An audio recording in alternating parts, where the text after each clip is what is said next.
Hola, bienvenidos a Sobre los Hombros, el espacio de psicología de Déjate de Historias Televisión.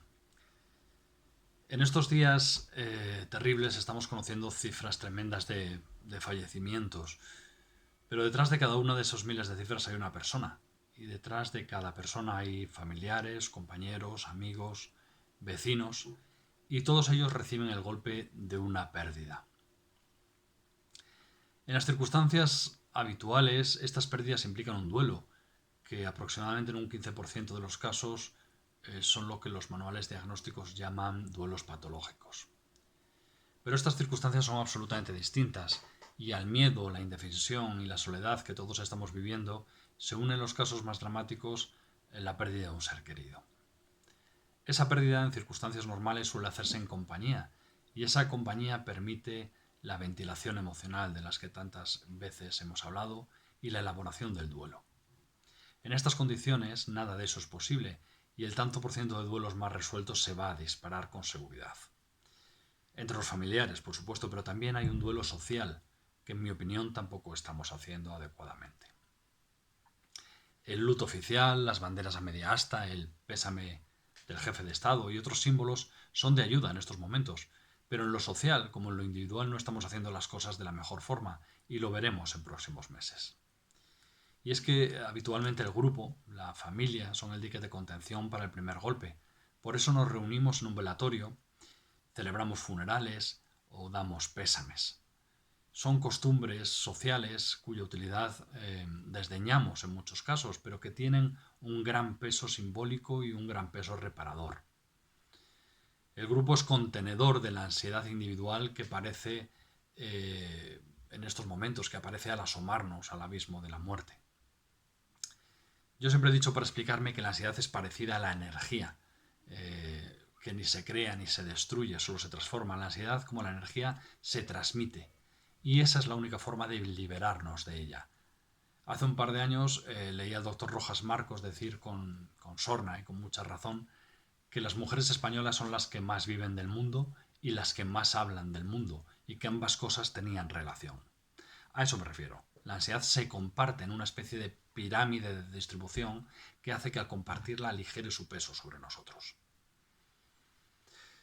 Cuando hablamos en circunstancias normales de duelo, nos referimos a múltiples duelos. Así hay duelos sociales, por ejemplo, cuando sufrimos una situación de desempleo, duelos evolutivos, que se producen con el crecimiento, duelos afectivos, como las separaciones, duelos personales, como cuando vamos haciéndonos conscientes de nuestro envejecimiento y falta de autonomía, o en el duelo de la emigración, el síndrome de Ulises, que hemos mencionado en este programa, que tiene que ver con la terrible huida de los emigrantes que nunca vuelven a su hogar y que nunca encuentran su hogar. De ahí el nombre. En todos esos casos es un proceso de adaptación. Lo que quiero decir es que debemos vivir un duelo personal y colectivo. No estamos viviendo ese duelo colectivo, y es muy difícil vivir el duelo personal en las condiciones adecuadas. Sin autopsia, sin entierro, sin despedida, y probablemente en unas semanas con celebraciones por el fin del confinamiento que, como imaginan, y en mi opinión, no se deberían dar.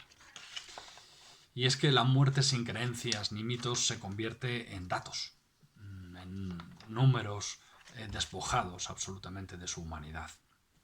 Roberto Álvarez, un gran experto psicólogo y psicoterapeuta en la unidad de cuidados paliativos del Instituto San José de Madrid, experto en duelo, insisto, dice que el duelo es el precio que se paga por amar, porque solo hacemos duelo cuando amamos a alguien. El duelo habitual tiene unas características generales en cuanto a duración y fases. En cuanto a duración, parece haber consenso en la idea de que después de una pérdida importante, el doliente comienza a recuperarse a lo largo del segundo año después de la pérdida. Podremos considerar que el duelo ha terminado cuando el doliente tiene la capacidad de recordar y hablar de la persona fallecida sin dolor, y cuando recobra la capacidad para establecer nuevas relaciones y aceptar los retos de su vida. Es cuando empezamos a contar anécdotas del ausente y recordarle con cariño y sin un gran dolor. Y el duelo también tiene fases en la vida habitual, en la vida diaria, cuando el duelo se produce sin las condiciones que tenemos ahora mismo. Suelen ser 4 cuando hablamos de un duelo sano. Una primera fase de shock puede durar desde unas horas hasta unas semanas, y se caracteriza por sentimientos de irrealidad, insensibilidad, negación e incomprensión del sucedido. En ese momento el shock es mucho mayor. En este momento el shock es mucho mayor porque el contexto dificulta mucho encajarlo. Habría una segunda fase de anhelo y de búsqueda que puede durar meses o puede durar años. La negación y la rabia juegan un papel importante en esa fase. En la situación que vivimos actualmente, la rabia puede dispararse y la falta de luto social no va a ayudar. Hay una tercera fase, como decíamos, de desorganización y de desesperanza. Aparecen periodos de apatía y desesperación durante el primer año que se pueden alargar. Se comienza a aceptar la pérdida como definitiva y se acompaña de sentimientos depresivos. Y una cuarta y última fase tiene que ver con la reorganización. Una vez han pasado todas las fechas significativas, normalmente en un año aproximadamente, el doliente empieza a recuperar su vida, se asume la pérdida y una nueva identidad personal. Cambiamos, el duelo nos cambia.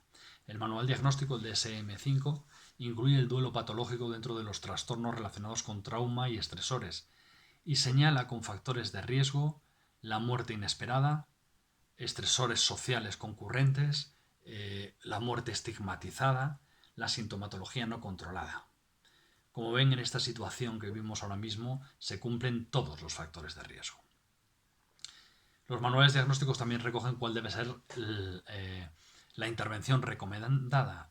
Incluye como recomendaciones comunicar el diagnóstico al enfermo, controlar adecuadamente los síntomas, evitar la sobrecarga, establecer un plan de cuidados, favorecer el desahogo emocional, asegurar el no abandono, mantener el nivel de información y comunicación franca y veraz en cada momento del proceso, valorar la información de la que se dispone y de la que dispone el enfermo y la familia respecto al diagnóstico y al pronóstico y lo que quiere saber el enfermo, respetar los deseos del enfermo en cuanto a conocer o no su enfermedad y valorar y potenciar los recursos y soporte emocional percibido en la familia.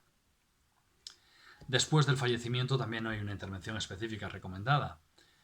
Se aconseja que no se tomen decisiones precipitadas, que nos podamos despedir, que facilitemos la comprensión de la pérdida y permitir la expresión emocional y acompañar a la familia transmitiéndoles tranquilidad.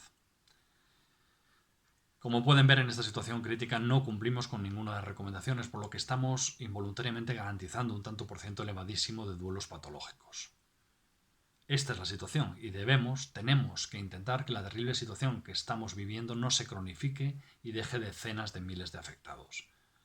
Para eso, desde nuestra aportación particular, todos debemos convertirnos en contenedores de la angustia de las personas, los profesionales y las familias de los fallecidos, porque dentro de las cifras estamos hablando de personas que nos dejan, en muchos casos mayores, que han dado su vida por su familia, por su país y para darnos el presente que tenemos ahora mismo.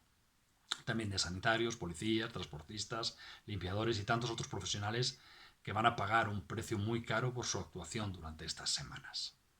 Seamos, por tanto, solidarios, compartamos y seamos soporte de nuestros vecinos, de nuestros amigos, de nuestros conocidos. Insisto, la ansiedad se comparte en una especie de pirámide de distribución que hace que al compartirla aligere su peso sobre nosotros y descargue a los de la primera línea. Desde nuestros líderes es hora de que se instaure el luto oficial. Es tarde ya para instaurarlo, pero en lo social como en lo individual no estamos haciendo las cosas de la mejor forma y lo veremos en los próximos meses, desgraciadamente. Y es que liderar es servir a los demás, sobre todo a los que más nos necesitan. Liderar es estar con el necesitado en estos momentos. Como siempre, mantenemos en este espacio desde la libertad y la coherencia. Un saludo afectuoso y esperamos que la situación pase lo antes posible y deje la menor cantidad de dolor.